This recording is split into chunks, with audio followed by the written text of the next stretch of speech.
My parents took my twin sister to Europe for graduation, but left me with a chore list and an empty fridge.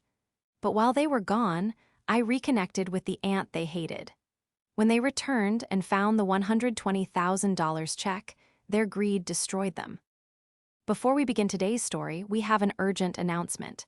Due to technical issues, this channel is shutting down.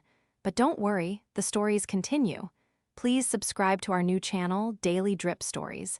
You can find the link in the video description, the pinned comment, and the collaboration tag on this video. Make sure to switch over now so you don't miss out. Thank you for your support. Now back to the story. The suitcases were lined up in the hallway like sentinels, guarding the door to a life I wasn't allowed to enter. There were 3 of them, glossy, hardshell monstrosities in a shade of rose gold that matched my sister Chloe's perfectly manicured nails. I stood at the top of the stairs, gripping the banister until my knuckles turned white. The house smelled of the expensive, musky perfume my mother, Linda, only wore when she was trying to impress strangers, and the sharp, metallic tang of hairspray. It was graduation morning. Well, technically, we had graduated yesterday. The ceremony was a blur of royal blue gowns and the droning voice of Principal Holloway, but the real event was happening now. "Chloe, did you pack the adapter?" My mother's voice trilled from the kitchen, high-pitched and vibrating with an excitement she hadn't shown toward me in, well, maybe ever. "Yes, Mom, it's in the carry-on," Chloe shouted back. She was sitting on her suitcase, trying to zip it shut, her blonde hair falling in perfect waves over her shoulders. She looked up at me, her blue eyes crinkling at the corners. It wasn't a smile of sisterly affection. It was the smirk of someone who had won a game I didn't even know we were playing. "Maya, can you come sit on this? I need to fit my extra heels." I walked down the stairs slowly, the wood creaking under my feet. My stomach felt like it was full of broken glass. I had been waiting for this conversation for weeks, ever since I saw the travel brochures on the counter. I had kept my mouth shut, hoping, praying that there was a 4th ticket. That maybe, just maybe, they were saving the surprise for the last minute. "Mom," I said, my voice sounding smaller than I intended. I ignored Chloe and walked into the kitchen. My father, Mark, was sitting at the island, scrolling through his phone. He didn't look up. He rarely looked up when I entered a room unless I had broken something or failed to do a chore. "Mom," I repeated, louder this time. Linda turned around from the coffee maker, a travel mug in her hand. She was wearing her travel outfit, designer leggings, and an oversized cashmere sweater that probably cost more than my entire wardrobe. "Maya, honey, don't shout. I have a headache already, and we haven't even hit the security line." "Where is my suitcase?" I asked. I didn't mean to be blunt, but the air in the room was suffocating me. Linda paused. She took a slow sip of her coffee, her eyes flicking to Mark, then back to me. It was a look I knew well, the look of a parent preparing a lie that they expected me to swallow without chewing. "Oh, sweetie," she began, putting the mug down with a deliberate clatter. "We talked about this." "No," I said, my hands shaking. "We didn't. You talked about Italy. You talked about France. You talked about how we deserve a break after high school. You never said we didn't include me." Chloe appeared in the doorway, leaning against the frame, looking bored. "Maya, don't be dramatic. You know how expensive Europe is." "I have savings," I said quickly, desperation creeping into my tone. "I can pay for my ticket. I have the money from the tutoring gigs. I have." "It's not just the money, Maya," my father said, finally speaking. His voice was deep, authoritative, the voice he used to close deals at the car dealership he managed. "It's the logistics. The hotels are booked. The tour are reserved. Everything is for 3 people. 3 people, I repeated. The words tasted like ash. "You booked a family vacation to celebrate our graduation, Chloe's and mine, and you booked it for 3 people. "Chloe is the valedictorian, Maya," Linda said, as if that explained everything.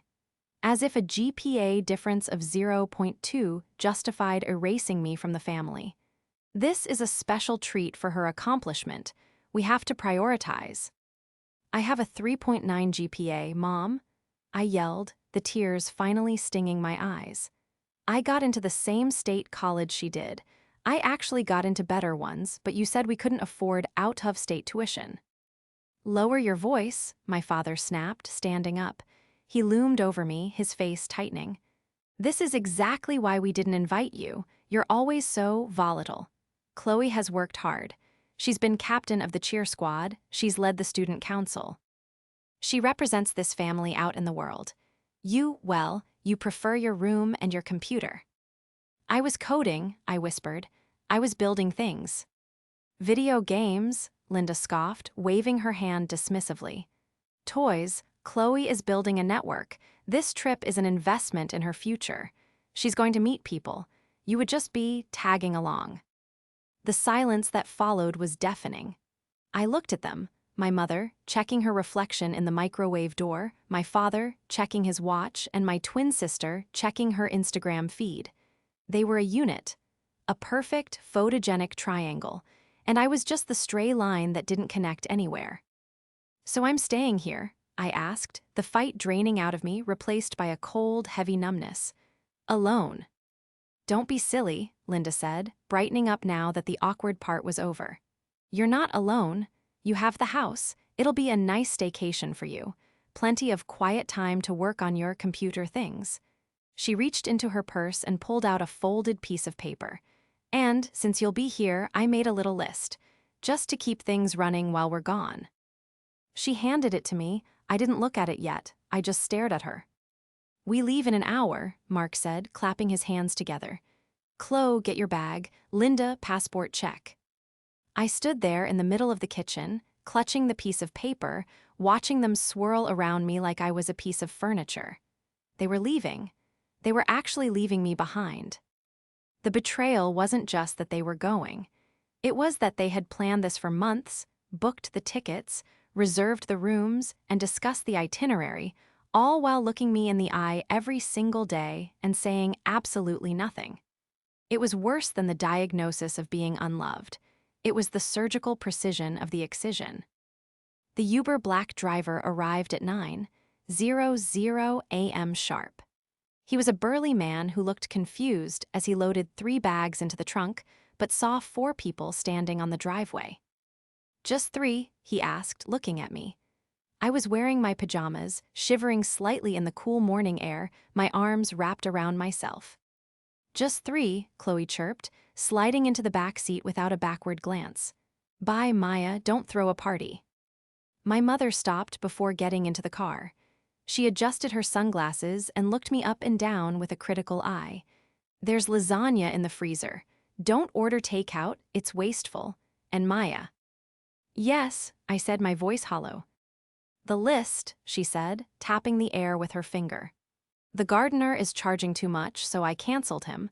The hedges need trimming, and the deck needs to be stained. If you get it done before we're back, maybe we'll bring you a souvenir. A souvenir, I repeated flatly, like a keychain. Don't be ungrateful, she warned. We're keeping a roof over your head while you figure out what to do with your life. Love you. She didn't wait for a response. She slammed the door, and the black SUV glided away, disappearing down the street of our perfectly manicured suburban neighborhood. I stood there for a long time, watching the empty road. A neighbor, Mrs. Gable, was walking her poodle across the street. She waved at me, a confused frown on her face. She knew about the trip. Everyone knew about the trip. Linda had posted about the graduation extravaganza on Facebook for weeks. Mrs. Gable probably wondered why the other twin was standing in the driveway in pajamas while the family jetted off to Paris. I turned around and walked back into the silent house. It felt huge, empty. Without Chloe's constant chatter or the TV blaring Mark's news channels, the house felt like a museum exhibit I wasn't supposed to touch. I walked into the kitchen and unfolded the paper Linda had handed me. Maya's to-do list. Clean all rain gutters, front and back. Power wash the driveway. Stain the back deck, cans are in the shed. Deep clean the oven. Sort the attic boxes, grandma's old clothes to charity. Hand wash the crystal chandelier in the dining room. I laughed. It was a dry, cracking sound that hurt my throat. This wasn't a chore list, it was a punishment. It was manual labor designed to keep me busy, tired, and useful while they ate croissants by the Seine. They didn't want a daughter, they wanted a house sitter they didn't have to pay. I walked to the fridge and opened it. Linda had said there was lasagna. There was a single, frost-bitten Stouffer's family size that looked like it had been bought 3 years ago. The fresh produce, the cheeses, the expensive deli meats, gone. The shelves were bare except for condiments and a half-empty gallon of milk. They had cleared the fridge so food wouldn't go bad, while they were away, completely forgetting, or not caring, that I still needed to eat. I slammed the fridge door shut, the magnets rattling. Anger, hot and bright, finally started to burn through the numbness. I wasn't Jew. Sent the quiet one or the nerd. I was their daughter, and they had left me with $20 in emergency cash on the counter and a list of labor worth hundreds. I went up to my room, the small one at the end of the hall, the one that used to be a sewing room before they realized twins meant 2 beds. It was cramped, filled mostly with my desk and my dual monitor setup. My computer hummed, the only friendly sound in the house. I sat down and wiggled the mouse. The screens woke up, displaying lines of code, Python scripts I had been refining for the last 6 months. My parents called them video games. Chloe called them nerd shit. They didn't know. They didn't know that 3 months ago, I had entered a global developer showcase under a pseudonym. They didn't know that the video game was actually a complex heuristic algorithm for optimizing supply chain logistics for small businesses. They didn't know I was in the final round of judging for a grant that was worth more than Dad's annual salary. I looked at the code, glowing green and blue against the dark background. "Have fun in Paris, Chloe," I whispered to the empty room. I minimized the code window and opened a browser tab. I typed in a name I hadn't searched for in 5 years, a name forbidden in this house. Evelyn Vance. My father's sister.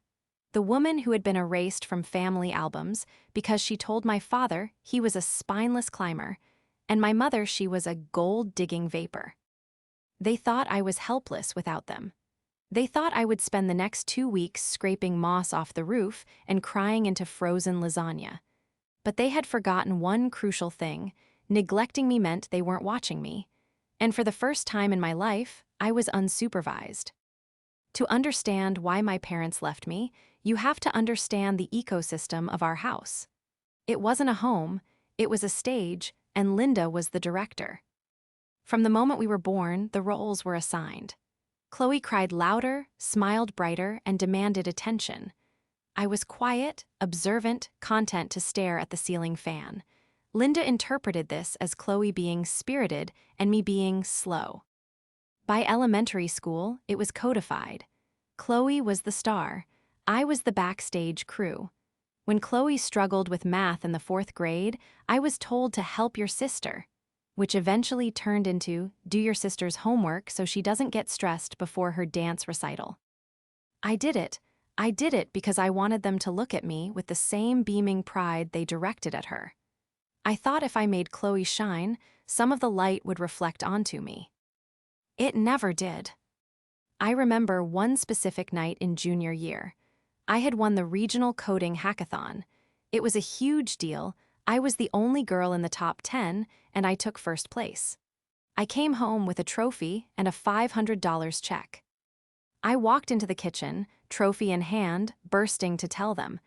But before I could speak, Linda shushed me. "Not now, Maya," she had hissed, pointing to the living room where Chloe was sobbing on the sofa. "Chloe didn't make varsity captain. She's devastated. Do not, I repeat, do not make this about you right now. Put that thing away." I put the trophy in my closet under a pile of sweaters. It's still there. They never asked about it. That was Linda. She wasn't just a mother. She was a curator of an image. She was a woman who would spend 3 hours arranging a fruit bowl for a dinner party, but couldn't remember my eye color. She was beautiful, in a sharp, brittle way, blonde highlights that cost a fortune, teeth whitened to an unnatural brightness, and eyes that scanned every room for someone more important to talk to. She was the architect of my isolation. She was the one who whispered to relatives that I was antisocial and difficult, effectively cutting off any support system I might have had before I could even speak for myself. And Mark was her enforcer. He didn't have the energy to be cruel on his own, so he just adopted her opinions to keep the peace. If Linda said I was ungrateful, Mark punished me for being ungrateful. He was a weak man masquerading as a patriarch, terrified of his wife's disapproval. Now, sitting in the silence of the house they had abandoned, I realized I needed help. Not to clean the gutters, I wasn't doing that, but to survive the next 2 weeks and, more importantly, to survive the years coming after. I looked at the search results for Evelyn Vance. She lived in the city, about 40 minutes away. According to LinkedIn, she was the CEO of a boutique venture capital firm called Vance and Partners. The photo showed a woman who looked like my father but sharper. She had gray hair cut in a fierce bob, glasses on a chain, and a smile that looked like it could cut glass. My parents told me she was crazy. They said she was bitter because she never married, that she hated family values. "She's a toxic influence," Linda had told us years ago. "We don't speak to her because we protect this family." I stared at the phone number on her business website. If Linda called her toxic, that probably meant she was honest. My hand hovered over the phone. Calling her was the ultimate act of rebellion. It was crossing the one-line Mark had drawn in the sand with absolute clarity. We do not talk to Evelyn. I thought about the chore list. I thought about the frozen lasagna. I thought about Chloe posting a selfie from the first-class lounge captioned "Paris-bound with the besties, mom and dad." I picked up the phone and dialed. It rang twice. "Vance and Partners, this is the executive line," a crisp voice answered, not a receptionist, her. "Hello," I said, my voice cracking. "Is this Aunt Evelyn?" There was a pause on the other end, a long, heavy silence. "Who is this?" the voice asked, sharper now. "It's Maya," I said, "Mark's daughter, the other twin." "Maya," she repeated. The sharpness softened, replaced by a tone of genuine curiosity. "Well, it's been a decade. Is everything all right? Is your father in the hospital?" "No," I said, looking around the empty kitchen. "He's in Paris. They all are. They left me here." "They left you?" "Yes, and I think I need to talk to someone who understands how they operate, because I'm about to break something, and I don't want it to be me." "Don't move," Evelyn said, her voice turning to steel. "I'm sending a car. Pack a bag, you're coming to dinner." The car wasn't just a car. It was a sleek, black sedan with tinted windows and an interior that smelled like leather and quiet money. When it pulled up to my aunt's building in the city, the doorman didn't just open the door. He greeted me by name. "Miss Maya, Ms. Vance is waiting in the penthouse." The penthouse, of course. When the elevator doors slid open, Evelyn was standing there. She was smaller than I expected, but she took up more space than anyone I had ever met. She wore a silk blouse and tailored trousers, holding a glass of wine like it was a weapon she knew how to use. "You look like your grandmother," she said, no hello, no hugging. She gestured for me to enter. Not my mother, her mother, the one who actually had a spine. Over a dinner of actual food, roasted chicken, fresh vegetables, things that hadn't been frozen since the Reagan administration, I told her everything. The chore list, the graduation trip, the years of being the designated shadow to Chloe's light. Evelyn listened without interrupting. She didn't offer pity. She offered analysis. "They treat you like an asset they've decided to depreciate," she said, cutting into her chicken. "Linda needs a star to validate her own failed ambitions, so she picked Chloe. Mark needs Linda to stop yelling, so he goes along with it. And you're the control group. You're there to show how special Chloe is by comparison." "I just want to leave," I admitted. "I have this grant application, the Technova grant." Evelyn froze, her fork hovered halfway to her mouth. She lowered it slowly. "The Technova grant? For the logistical heuristic algorithm." I blinked. "How do you know what it is?" "Maya," she said, a slow smile spreading across her face. I'm on the board of directors for Technova. The heir left the room. I didn't know, I stammered. I applied under a pseudonym, M. Vance. I saw the application, she said. We were impressed. We thought M. Vance was a 30-year-old logistics expert from MIT. You're telling me you wrote that code, in that house, while cleaning gutters? I didn't clean the gutters, I said. Evelyn laughed. It was a rich, throaty sound. Good, because we need to talk business. She stood up and walked to a desk that looked out over the city skyline. She pulled a folder from a drawer and tossed it onto the dining table. I can't vote for you, obviously. Conflict of interest. But I can tell you that the check for the winner has already been cut. They're just waiting to verify the identity of the developer. She looked at me, her eyes gleaming. If you can prove the code is yours, show me the version history, the commit logs, I can fast-track the verification. You could have the money in your hand before your parents land at JFK. How much is it? I asked. I knew the range, but not the final amount.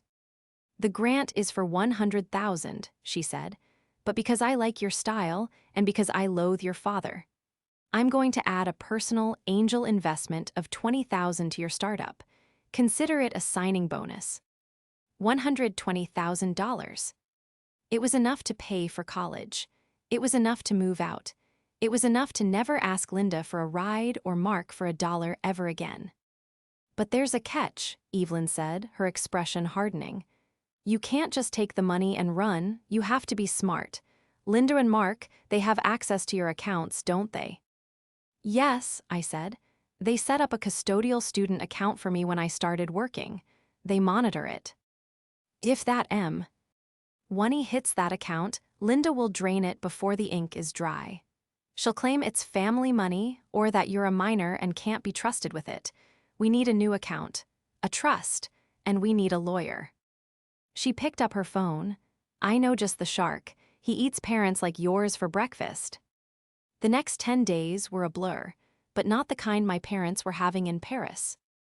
While Chloe was posting photos of macaroons, I was incorporating an LLC. While Mark was sipping wine in Bordeaux, I was sitting in a high-rise office signing documents that legally emancipated my finances from my parents. Mr. Sterling, the lawyer Evelyn hired, was a terrifying man with a suit that cost more than my parents' car. This trust is ironclad, Sterling explained, sliding a heavy binder across the desk. The funds from the grant and Ms. Vance's investment are locked. You are the sole beneficiary. Your parents cannot touch a cent without a court order, and they won't get one. However, he paused, looking over his glasses, they will see the check. The grant committee insists on a physical presentation for the press release photo, even if you don't want it public yet. You'll have the physical check in your possession before you deposit it. I'll hide it, I said. Don't hide it, Evelyn said from the corner of the office. Let them find it. I looked at her. What? They're coming back on Sunday, Evelyn said. You'll be home. The house will be exactly as they left it, gutters full of leaves, driveway dirty. They're going to be furious. They're going to storm in, demanding to know why you were lazy. And then, they're going to snoop. Linda always snoops. She was right. Linda went through my room every week cleaning. Let them find the check, Evelyn grinned. Let them think they've won the lottery. Let them show you exactly who they are. Sunday came too quickly. I was sitting on the couch when the Uber pulled up. I hadn't done a single thing on the list. The grass was slightly overgrown. The windows were dusty. The door burst open. We're home, Chloe shouted, dragging her bags in. She looked tan and happy, wearing a new beret that looked ridiculous. Linda followed, and her smile dropped the second she saw the living room. Why are the curtains closed? Why does it smell like? Nothing. She ran a finger over the side table. Dust. Mark walked in last, struggling with the bags. Maya, help with the luggage. I didn't move. I just sat there, my laptop closed on my lap. Welcome back. Did you bring me a souvenir? Did you finish the list? Linda snapped, dropping her purse. The driveway looks filthy, Maya. I asked for one thing.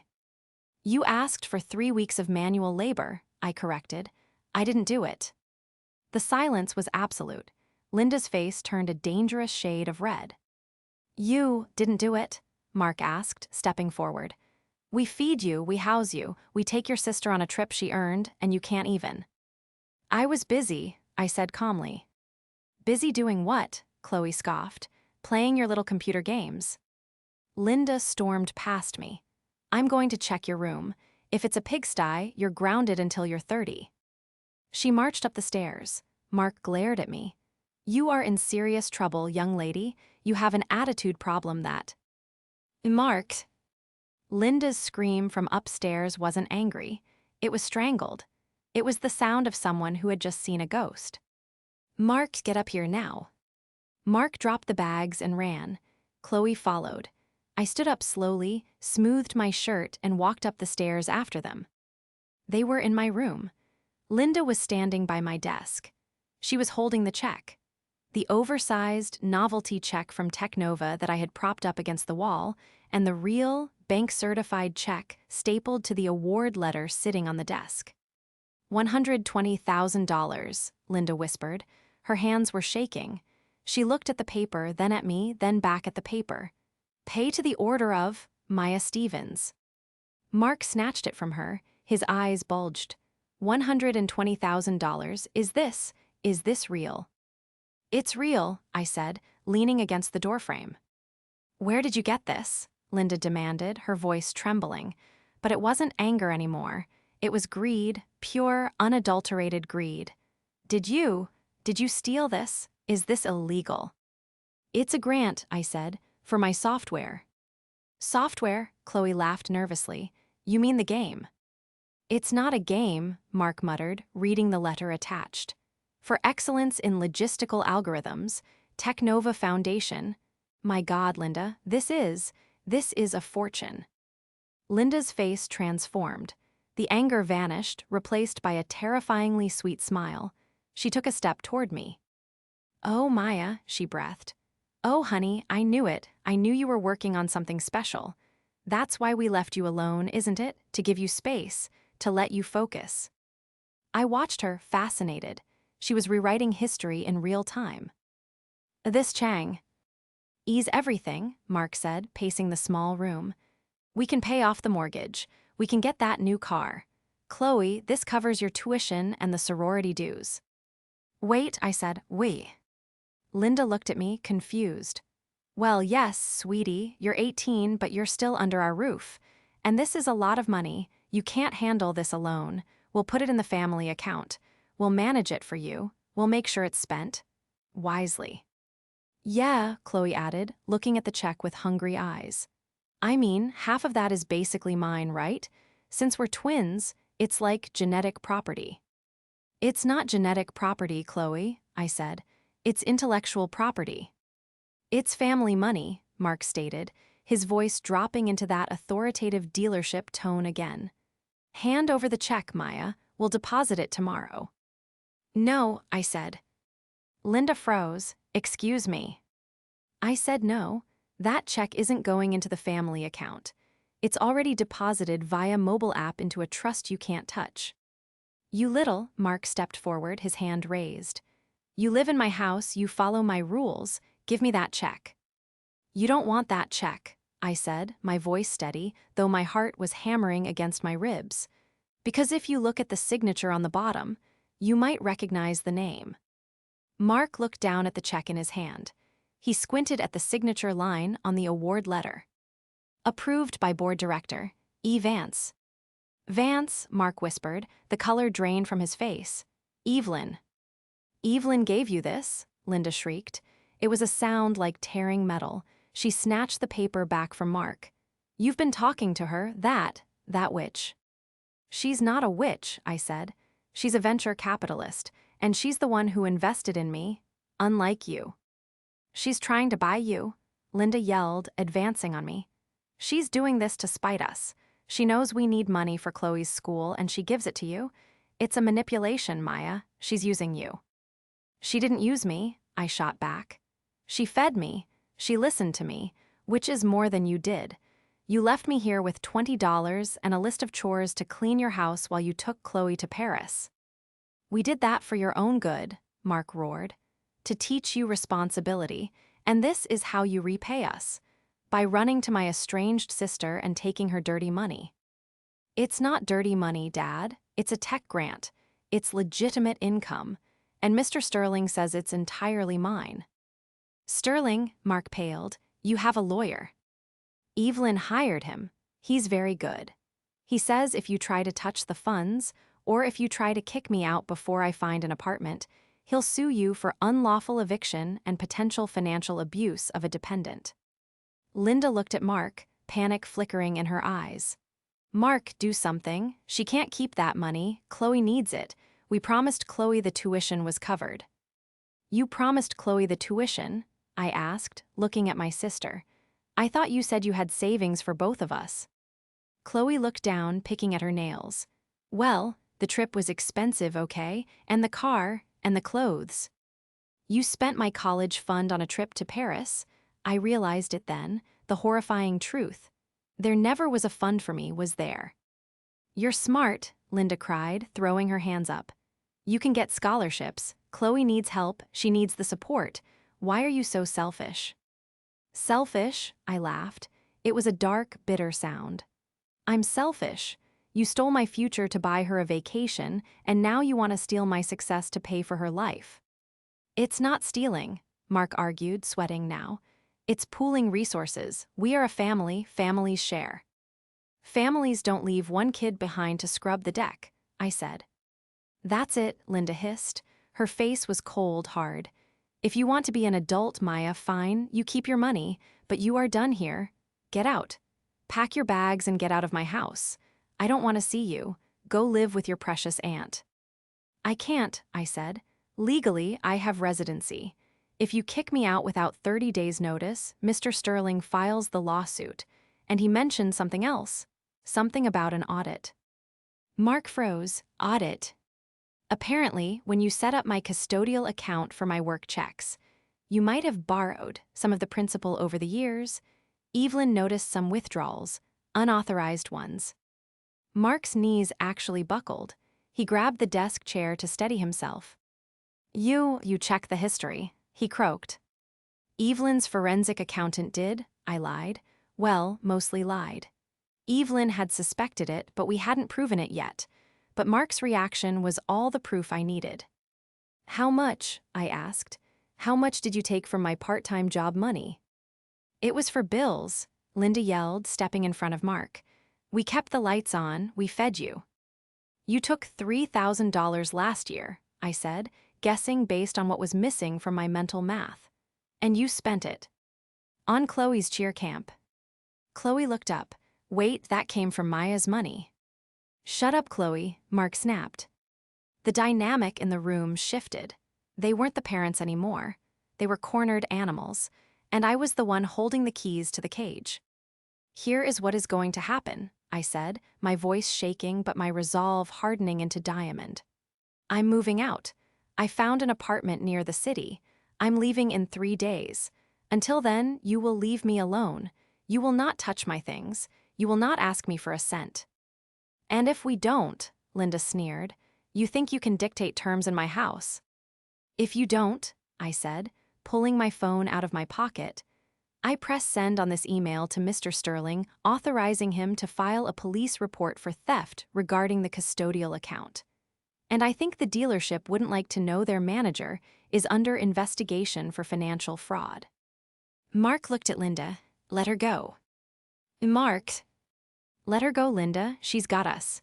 He looked at me with something that wasn't love, but it was respect or fear. Just go. I will, I said, but first there's one more thing. The one more thing wasn't a demand. It was an invitation. Technova is hosting a gala on Friday, I said, watching them. It's the official award ceremony. They want the winner's family there. We're not going, Linda spat instantly. I am not going to watch you and that woman gloat. The press will be there, I added casually. Local news, maybe some national tech blogs. They usually ask about the winner's background, their supportive upbringing. I paused. It would look very strange if my parents weren't there. People might ask questions, I might have to answer them honestly. Mark's face went pale. He knew exactly what that meant. In our town, image was currency. If the story broke that the dealership manager and his socialite wife had abandoned their genius daughter to go to Paris and then tried to steal her grant money, they would be pariahs. "We'll be there," Mark said through gritted teeth. "Good," I said, "and bring Chloe, she loves the spotlight." Friday night arrived. The gala was held in a massive glass-walled event center downtown. It was sleek, modern, and intimidating, everything my parents wanted to be but weren't. I arrived early with Evelyn. She helped me pick out a dress, a deep navy blue that made me look like an adult, not a teenager. "Are you ready for this?" she asked as we stood backstage. "I think so," I said.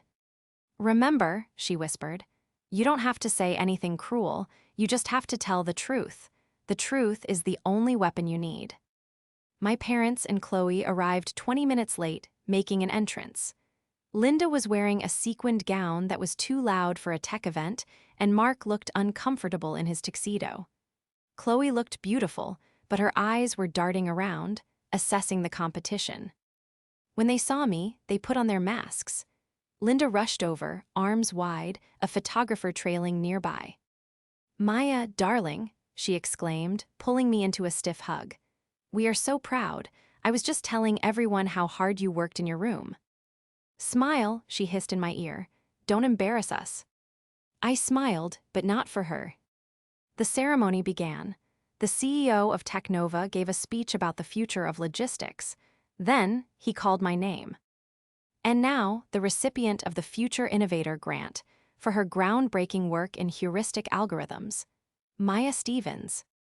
Applause thundered. I walked onto the stage, the lights blinding me. I accepted the oversized check, the prop one, and shook the CEO's hand. Then, I walked to the microphone. I looked out at the audience.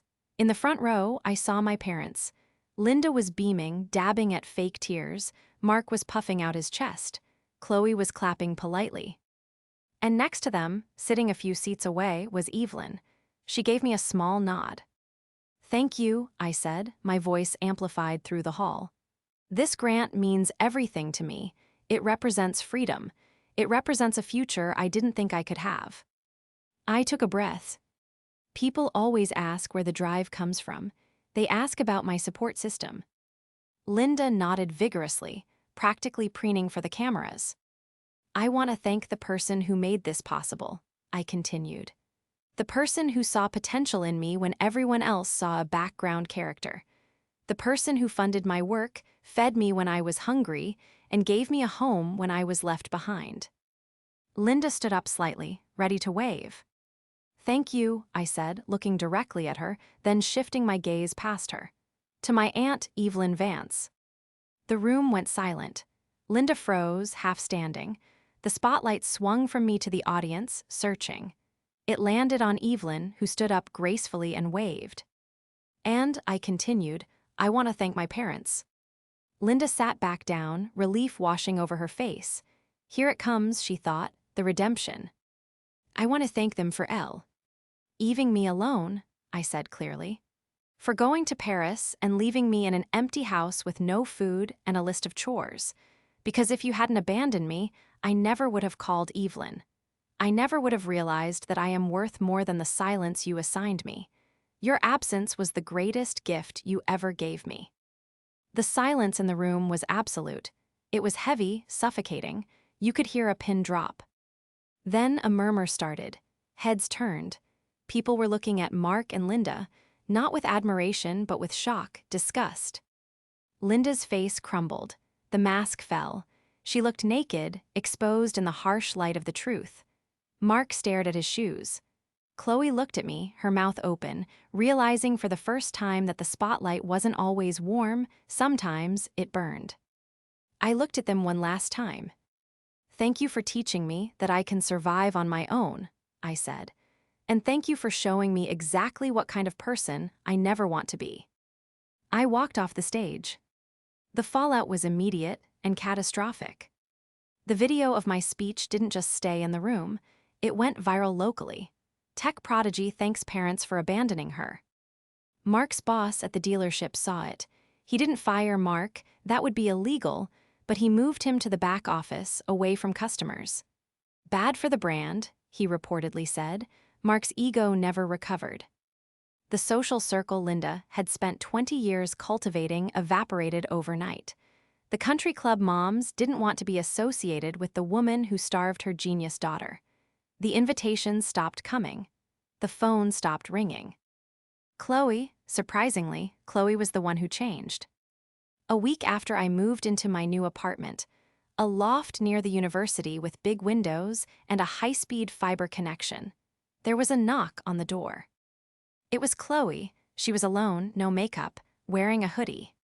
"Can I come in?" she asked. I let her in. She looked around at my furniture, the boxes of tech gear, the view of the city. "It's nice," she said quietly. "Thanks." "Mom and Dad are a mess," she said. "They just yell at each other now. They don't have anyone else to blame." "I'm sorry," I said, and I meant it. Not for them but for her, she was stuck there. "I wanted to say," Chloe struggled with the words. "I didn't know about the money, the $3,000. I didn't know they took it from you for my camp." "I know," I said. "And I'm sorry I didn't say anything about the trip.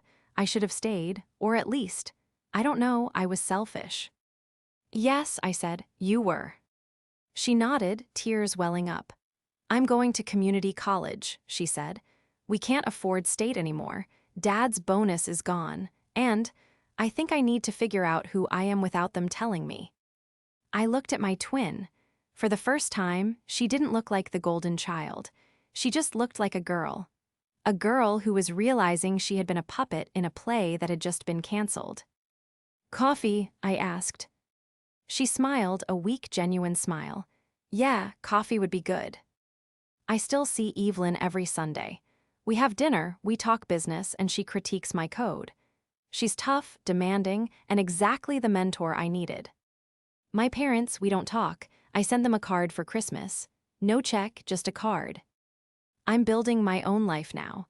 A life defined not by who left me behind, but by who helped me forward. And every time I log into my bank account and see the balance, I don't see money. I see freedom. I see the price of a ticket to a life they can never touch again.